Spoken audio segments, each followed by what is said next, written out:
Greetings. What's happening, brothers and sisters? This is your girl, Smartsistah, and this is the Smartsistah Show. And today's topic is going to be about what we must demand regarding this whole police brutality situation. Now, first of all, I want to say rest in power, Brother George Floyd. He was buried yesterday in Houston, Texas. So just I'm still upset every time I think about it.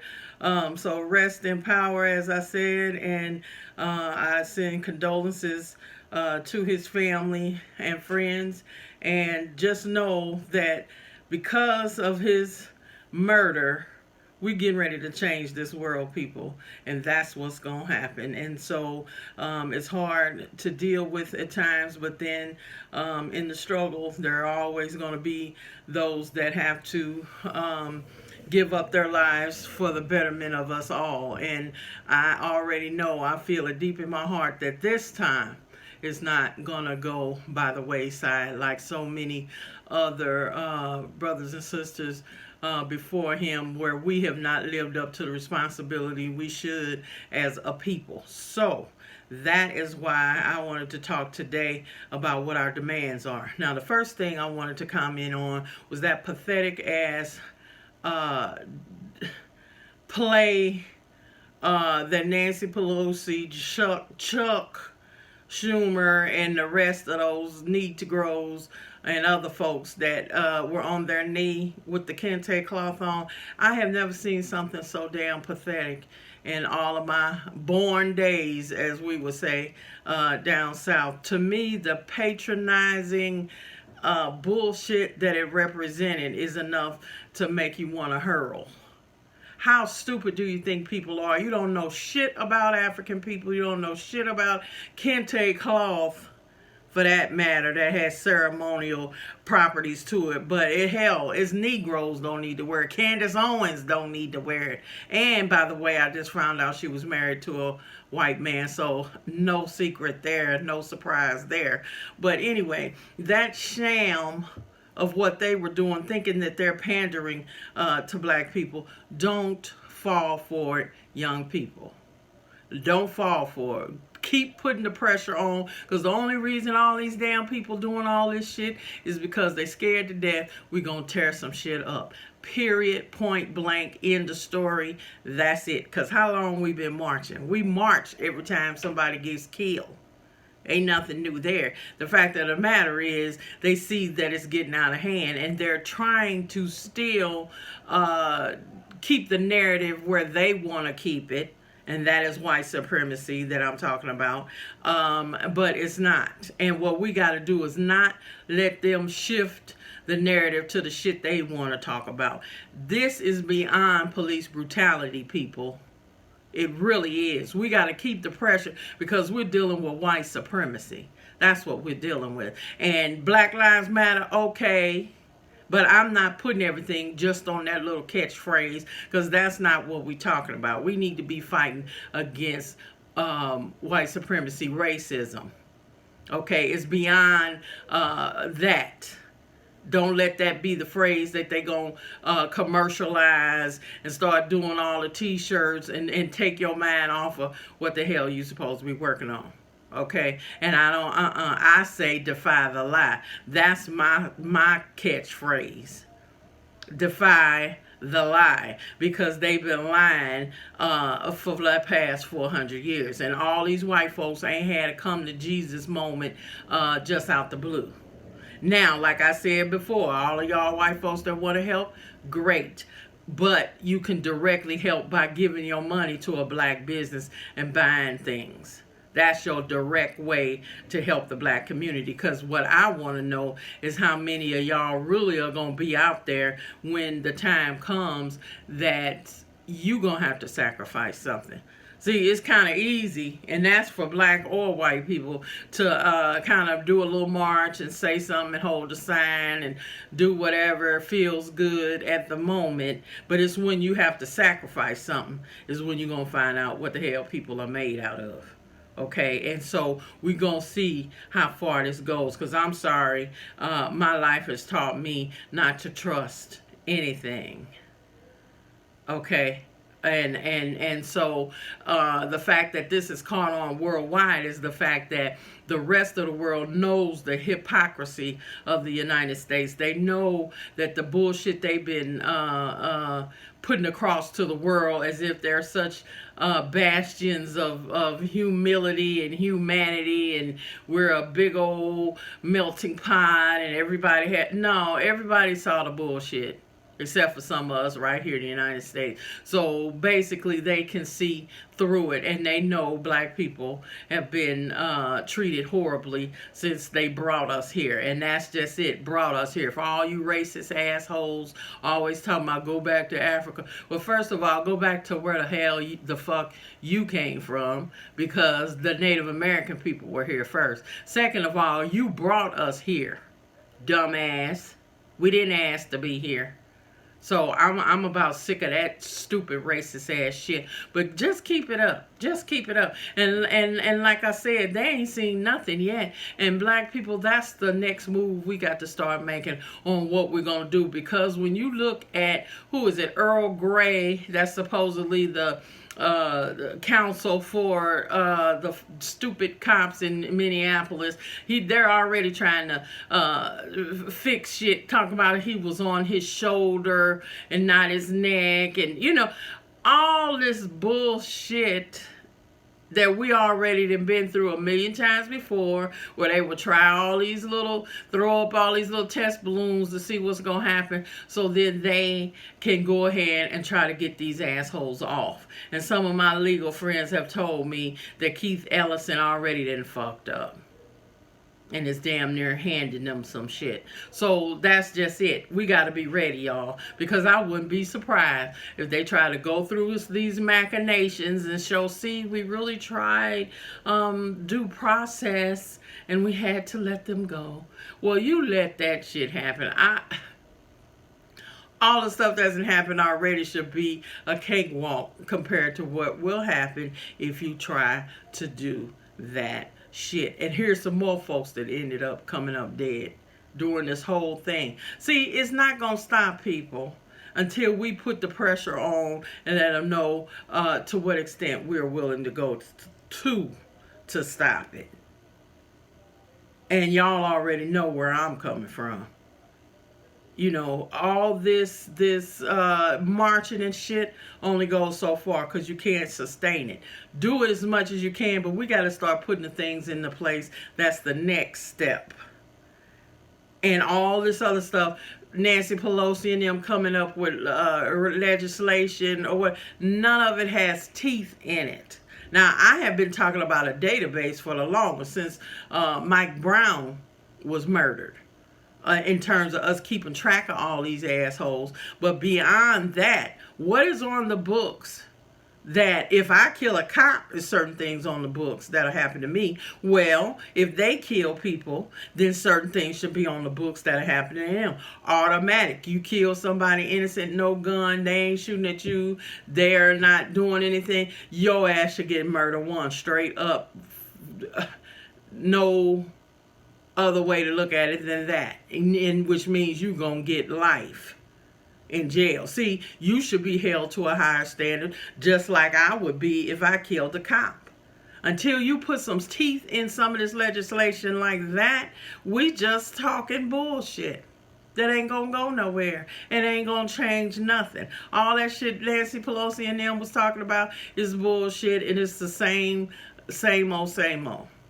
And like I said, yes, we need a database to track all these people, but tracking them and they going away, getting jobs in other places ain't stopping nothing.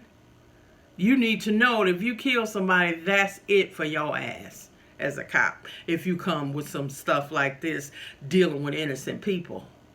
That's just the end of the story. That needs to be over for your ass. Because you see, they locked that brother up that killed a white woman with no question, and he got 12 years. Now, why ain't nobody saying nothing about that? All these white folks trying to take over the narrative, because ain't nobody just all of a sudden got conscious and all of a sudden are not racist. in the blink of an eye. You got to be fucking kidding. And that's what we got to keep fighting for, because this shit ain't over. And then, like I said, it's got to be about more than just police brutality. And here out in LA, the mayor did cut the budget, because I did not know the police budget in Los Angeles is $1.8 billion for one city now. Hell yes, we need to defund the police. And of course out here, and he called them killers too, so they liked about had 95 conniptions, but so what? You know LAPD out here ain't shit and always killing somebody. So hell yeah, they need to be defunded. And before your little panties get in a wad, that doesn't mean that the police, you get rid of the police totally. That means take all that federal funding, take all that funding for militarization away from their ass. If they go back to just being a regular cop with a nightstick and a damn gun, a lot of them damn wolf tickets you've been selling, you gonna stop. Because you don't have fucking tanks and automatic weapons and all this other shit. They need to get rid of all of that. And like they said, reform the police to the point where you're not responding to every damn call that comes through. If it's a domestic violence situation, you need to have professionals that deal with domestic violence. If it's a mental health issue, have professionals that deal with mental health. Take some of that money and put it over in other departments. So you have people that are qualified come in and do things. So you're no longer shooting people that have mental health issues like happens out here in LA all the damn time. Cut back. A lot of that shit needs to be like a damn glorified security officer. That's all they need to be. All this other stuff, you don't need to be answering every damn call under the sun. My cat is in a tree and all that. No. And for all the Karens and Kyles out there that are calling the police for every little thing for black people, then some legislation needs to be put in place too. So when you make a fucking call like that, and if it results in a death, you need to go to jail too. I keep thinking about poor little young brother Tamir Rice out trying to play and have fun and be a kid in the park, and some fuck ass called on him and got him killed. Well, whoever that damn person is, we need a database of that too. All the Karens and Kyles that have called the police that were the cause of someone being killed, everybody needs to know who the fuck they are, and we also need to come up with some legislation to put them in jail. You always calling on some bullshit, but we end up being the ones killed for it. Well, you need to go. You need to pay for that. You know, and stop all of this shit. Like I said, until you deal with some real deal Holyfield legislation with some teeth in it that's going to lock white folks up, then you ain't talking about nothing. Because then we back to business as usual with white supremacy, where you can do whatever you want and get away with it. And that's what's got to stop. It's got to stop. So I commend you, young people. That's right. Defunding the police will be a huge way to reform them. But don't stop there.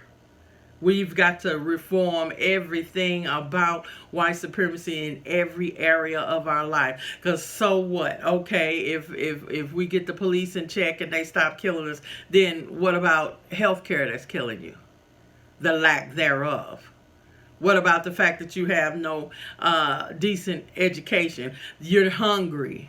You have nowhere to live. All those things have got to be dealt with as well. This is not it. This has got to be a revolution in the true sense of the word, of dealing with a whole bunch of the problems and issues that we have as a people. Because that's just one thing. And it's unfortunate that it has killed so many people, but there's so many other things that kill us as well. That's it. And we won't even start talking about COVID, which I'm going to see hopefully in the next couple of weeks. A lot of people won't come down with it that have been in these marches, but we shall see. We need to really take care of our health as well and start looking at other ways that we can deal with things, because that kind of shit kills us as well. more than the damn police. Bad lack thereof health care we don't have in our community. It's a lot of things, and all of us, if each one of us can just take a piece, whatever your issue is, whatever it is that you feel most compelled to do something about, do that. And then that's how this is going to be a revolution that's going to make a change all the way across the board. Because we got a lot of problems. And it's not that they can't be solved, because they can. We can sit down and come up with some policies, but that's just it. Make sure you stay focused. That's all we got to do is stay focused. And then that's when we're going to make these changes. Because these white folks jumping around and all these companies so scared that you're going to stop spending your money that they don't know what to do. And that is the key thing, is keeping your money in your pocket away from them and giving it to your own folks. That's what we got to do. So that's all I got today. It is my birthday. And I would really appreciate it as a birthday gift to me if you could go to my YouTube page, which I will list in this video too, and go ahead and subscribe. I really would love to get a bunch of subscribers, and then that way every time I do a video you'll automatically be notified, because I really want you all to know how much I care about you, how much I love my people, and I'm doing this to try to help us to see a better way of doing things and a better way to really return to our traditional greatness as a people. Because we can. We just got to love each other, and we've got to do what we got to do. Period. So I want to keep growing this station. I want to keep provide more information, and try to keep people encouraged, because it's so hard. As I said, it's my birthday. I'm 59 years old. This ain't my first damn rodeo. Y'all already know I done been through a majority of my life, but it's always a good thing to be able to share and talk to people and help them get through the emotional things that they go through, the emotional part of just being a black person in this country. And the more that we can help each other and be there for each other, the better things are gonna get. And the time has come. No more sitting back, no more waiting, no more thinking voting for somebody is going to change your life. None of that. There's a time and a place for it, but for right now, that is not the total solution. So thanks again for stopping by, and like I said, go by and become a subscriber. I really appreciate it, and I will see y'all Friday. Take care.